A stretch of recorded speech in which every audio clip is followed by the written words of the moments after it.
सोने पर भी ज़कात बन जाएगी, सोने पर भी ज़कात बन जाएगी। ये हुजूर नबी करीम सल्लल्लाहु अलैहि वसल्लम का फरमान अक़दस है। यानी अब 7.5 तोले नहीं देखे जाएंगे, अब सोने की कीमत का मवाजना जो है चांदी के निसाब से किया जाएगा। मिसाल के तौर पर अभी 1 लाख सवा लाख तकरीबन बनता है चांदी का जो निसाब है कम अज़ कम। ये मज़ीद आप जिस दिन आपने ज़कात देनी है या तो आप किसी सुनार से या आजकल जदीद टेक्नोलॉजी के ज़रिए से मालूम कर लें कि रेट आज का क्या चल रहा है, चांदी का जो रेट है, तो उस रेट से आप 52.5 तोले की कीमत जो बनती है वो बना लें। उसके बाद 52.5 तोले की कीमत मिसाल के तौर पर 1 लाख रुपया बन गई, तो जिसके पास 1 लाख रुपया मौजूद है या 1 लाख रुपए का सोना और चांदी मौजूद है या 1 लाख रुपए का माल तिजारत मौजूद है, तो जब उस पर साल गुजरेगा या साल का अक्सर हिस्सा गुजरेगा उस पर ज़कात ज़रूरी होगी, उस पर ज़कात ज़रूरी होगी। हाँ, इसके अंदर एक और चीज़ भी है कि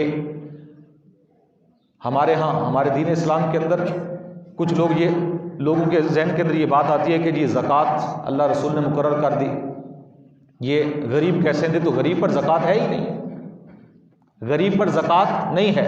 सदका फ़ित्र ये गरीब पर नहीं है। जो मुफलिस हैं, जो साहिब निसाब नहीं है, उन पर ना ज़कात है, ना सदका फ़ित्र है, ना कुर्बानी उन पर वाजिब है। ज़कात, सदका फ़ित्र, कुर्बानी ये ऐसी चीज़ें हैं, ये हमेशा हमारे दीन इस्लाम ने, अल्लाह और अल्लाह के रसूल ने ये मालदारों पर लाजिम और ज़रूरी की है।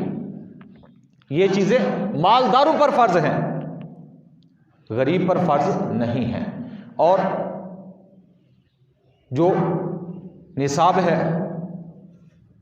ज़कात का या चांदी का, तो इसके अंदर देखना हमने ये है कि हमारे दीन इस्लाम ने जो बताया है कि ये आपकी ज़रूरियात असलिया से, आपकी हाजात असलिया से वाफिर हो, तब साल गुजर जाए तब ज़कात है। इन देखिए अल्लाह रसूल के अहकाम की हिकमत को देखें कि ज़कात, सदका फ़ित्र, कुर्बानी किन पर वाजिब होती है? साहिब निसाब। पहली बात यह है कि साहिब निसाब। अब निसाब कितना, यानी मिसाल के तौर पे 1 लाख रुपया, अगर किसी के पास 50,000 भी जमा है, बचा हुआ है, बचत है उसकी, उस पर भी ज़कात ज़रूरी नहीं है, सदका फ़ित्र देना ज़रूरी नहीं है। हाँ, नफली सदका दे अपनी मर्जी से तो एक अलग चीज़ है, लेकिन शरई तौर पर उस पर लाजिम और ज़रूरी नहीं है। तो ये नबी करीम अलैहिस्सलातु वस्सलाम के फरामीन को जहन में रखें और दीन की हिकमत को देखें। हमारे दीन इस्लाम की हिकमत क्या है?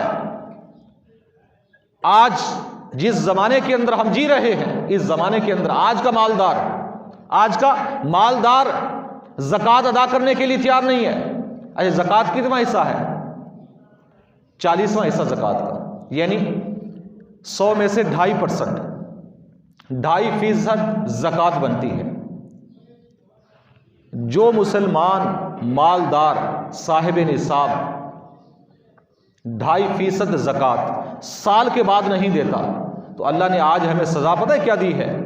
आज वही मुसलमान अपनी हर एक चीज़ का 18 से 20% टैक्स दे रहा है। आज हम टैक्स पर राज़ी हो चुके हैं, लेकिन अल्लाह रसूल के हुक्म पर राज़ी नहीं हुए। हालांकि ये टैक्स का सारा निज़ाम जुल्म पर मबनी है, बहुत बड़ा जुल्म है। कैसे जुल्म है कि एक गरीब है जिस बेचारे के पास सुबह का खाना नहीं है, रात का खाना नहीं है, जिसके पास पहनने के लिए लिबास नहीं है, हुकूमत उससे भी टैक्स वसूल कर रही है। अगर वो जाकर 100 रुपए की चीज़ खरीदता है, उस 100 में से 18 से 20 रुपए वो टैक्स में अदा करता है।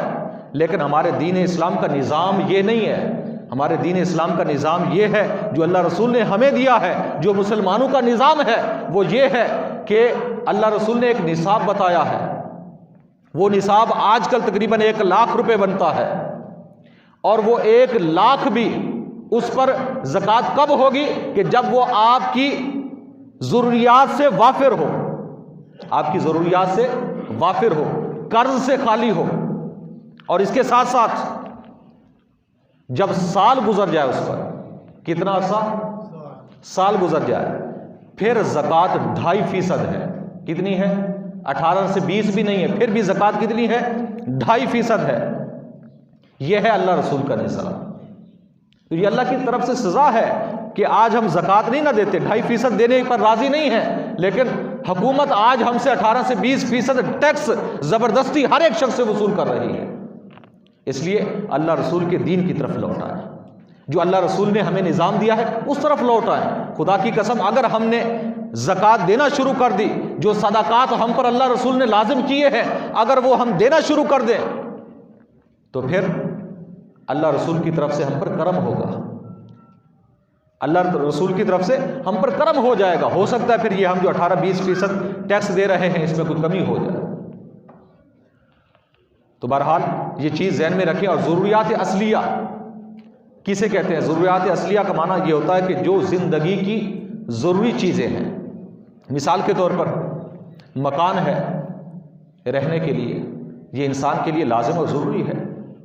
तो फ़ुक़हा किराम ने फरमाया 2 कमरे, एक किचन वगैरह, बाथ वगैरह, ये एक शख्स के लिए, ये एक उसके लिए मकान काफ़ी है, किफ़ायत करता है। जिसके पास एक मकान है अपना ज़ाती, अगरचे वो लाखों का है, करोड़ों की मालियत का है, लेकिन उसमें खुद रिहाइश पजीर है, उसकी ज़रूरत का है, उस पर ज़कात नहीं है क्योंकि उसकी ज़रूरत का है। अगर किसी